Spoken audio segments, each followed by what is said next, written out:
After the hijab in 2004, the niqab in 2010, and now in 2023, France has banned abayas for girls attending high school. France, which prides itself for being a champion of human rights and freedom, has then joined the list of all these other countries that police women's clothing, including France's favorite countries, Iran, Saudi Arabia, and Afghanistan. So there is a question that my students ask me all the time.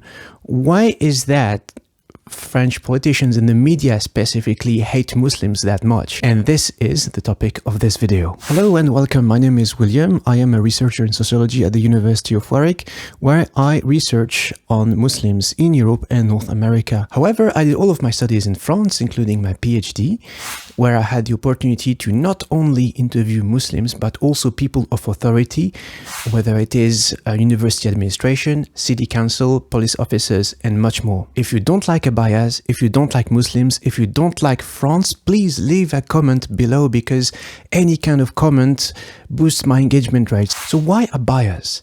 Well, politicians claim that piece of clothing bears a political agenda, and it was the reason for banning the hijab in the first place. They also argue that no one in a classroom should be able to tell one's religion. While paradoxically, in France, where you don't have uniforms, kids wear on a daily basis lots of different political signifiers. You can tell from one's clothing their family income or their musical taste, maybe their political orientation to some extent. They also argue that banning the hijab is for emancipating students from obscurantism. But you know that France has been trying actively to ban long dresses for students since 2012. Dozens of incidents of students sent back home because the principal argued that their dress is just too long and therefore it is a religious symbol. And France has been condemned numerous times by the European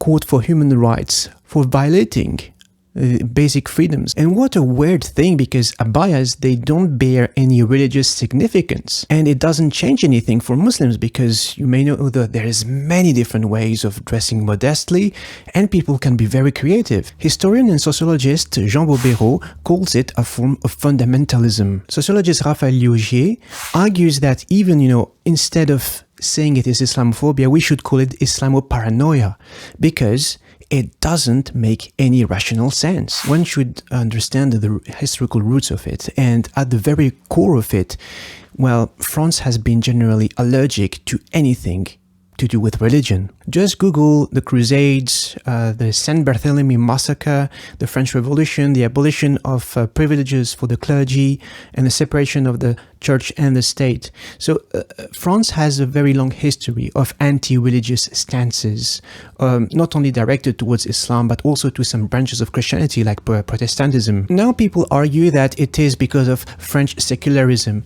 However, if you read the works of specialists in French laïcité like Jean Baubérot, Émile Poulain, you will very quickly see that it has nothing to do with secularism. The concept introduced in 1905 was initially the separation between church and state, introduced by Aristide Briand. And quickly people wanted to go to the extremes. They wanted to ban the priests' thobes in the streets, for example, because saying, it is a religious political symbol. But Aristide Briand, the person who initiated the law of separation between church and state, argued himself that the thobes of priests in the eyes of the Republic have no value, have no significance. And therefore, he was completely against such a ban, because it just didn't make sense. The Republic should be completely blind to how people dress. It's not the duty of the French state to police people's clothing. However, now if you look how the concept has evolved,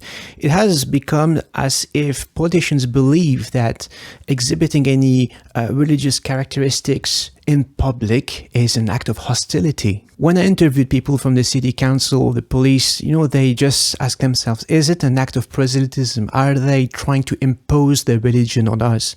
Do they want to convert us? And which leads me to my second point. French people are less resentful towards Islam than towards Muslims. Because to ban abayas, while it has absolutely no bearing in the religion, it shows that politicians really don't understand what Islam is about. It's more because the main narrative since the 1980s is that they've seen Muslims as a kind of abstract entity coming to invade France or to impose their barbaric lifestyle, or more recently trying to replace the French population. But be well aware that the very same arguments were suggested against Polish and Italian people coming to France in the 20th century as well.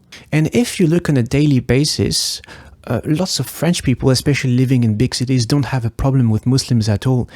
It's as if people who understand Islam the less, or who meet Muslims the less, are those who are the most opposed to any kind of Muslim presence in France. So my friend Katarzyna Górak-Sosnowska from the University of Warsaw has a term for it. She calls it platonic Islamophobia. Although people have never met Muslims in their lives, well, they will hate them. It's just like in Poland, while Muslims in Poland make about 0.001% of the population, well, people don't like them for some reason. Which leads us to my third point, that this kind of hatred is directed to a very specific group in particular. The sociologist Marwan Mohammed directed a book called Islamophobia in France, The Construction of the Muslim Problem, where we learn that Islamophobia is a term that first appeared in the early 20th century, in the colonial period, and was already used to define violent anti-Muslim discourse. And this is very important because a lot of the discourse people use nowadays, left and right and center,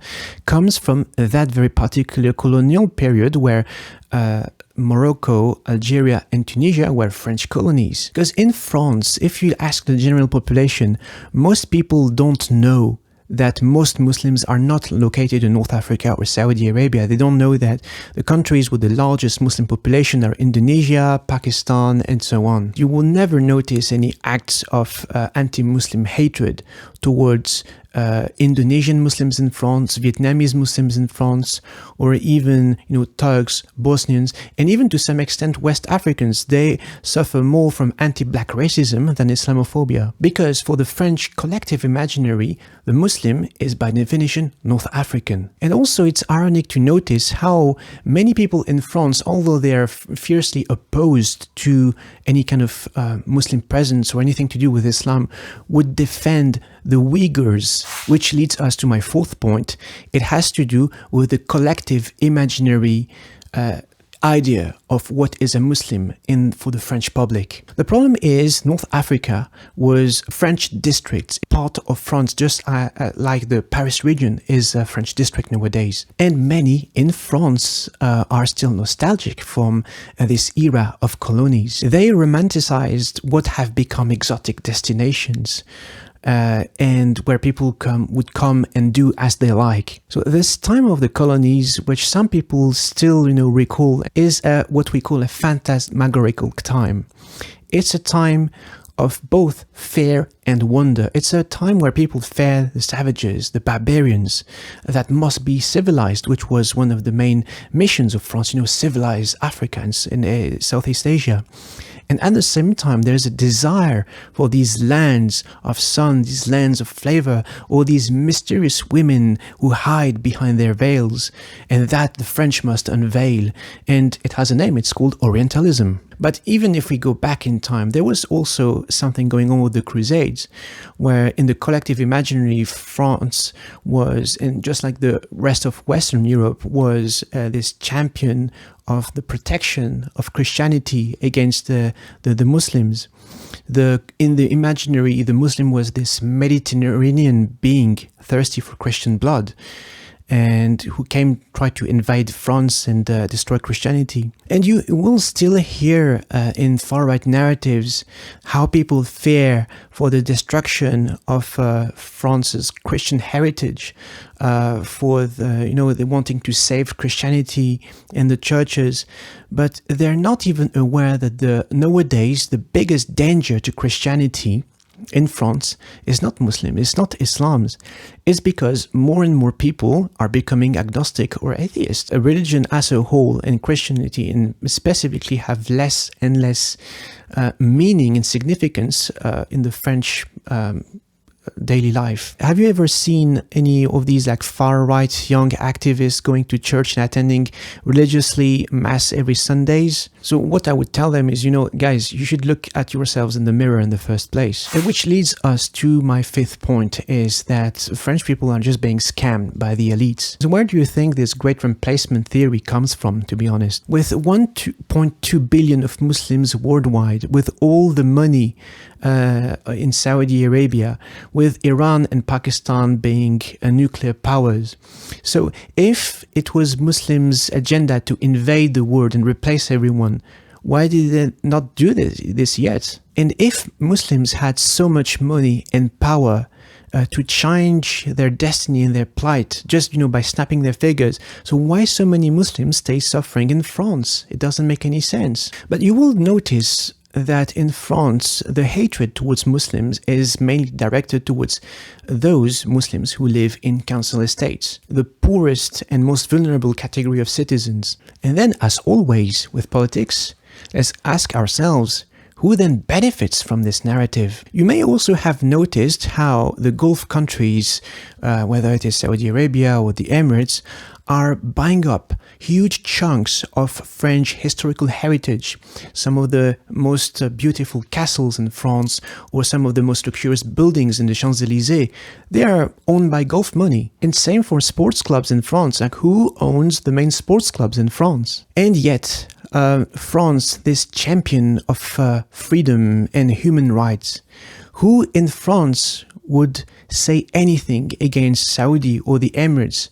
Well, they have, you may know, such a poor record when it comes to ethics and human rights. It's actually quite the opposite. You would see many times, the French president rolling out the red carpet for these people from the Gulf. Then, you start to wonder, is it actually and really about Islam and Muslims, all these controversies? Or is it just because they happen to be a very convenient category of citizens that just don't tick the right boxes and which is very convenient to target? If you read Marwan Mohammed's book about Islamophobia in France, you quickly understand that it's a very well elaborated strategy to divert people's attention by shifting the blame for some crucial problems in France onto the back of this very specific category of people.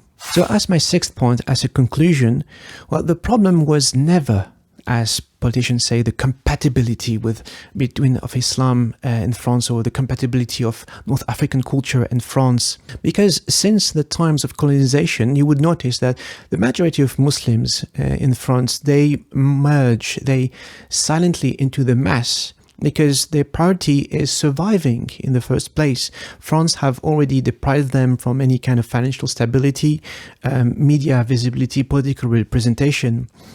So France has been targeting all this time people with virtually no power, while letting those with money and very poor ethical records eat up all over the country. Isn't there a paradox here? So my argument is that French people are being replaced by this very specific culture of numbers that says that it is okay to sell people out, that it is okay to sell your cultural heritage out, and, abandon your Christian legacy in regional languages. Because when citizens and culture are being sold and exploited in such a manner, well, this is a symptom of something you probably have seen some of my videos on, which is neoliberalism, this culture of numbers and competition that tells you that, yes, it is your priority in life is to make money at any cost. It is a numbers game on the back of pseudo-cultural arguments that don't make any sense at all, which in fact are only tools for social control and attention management. It's crazy how, although this technique is so old, people still buy it and politicians still use it.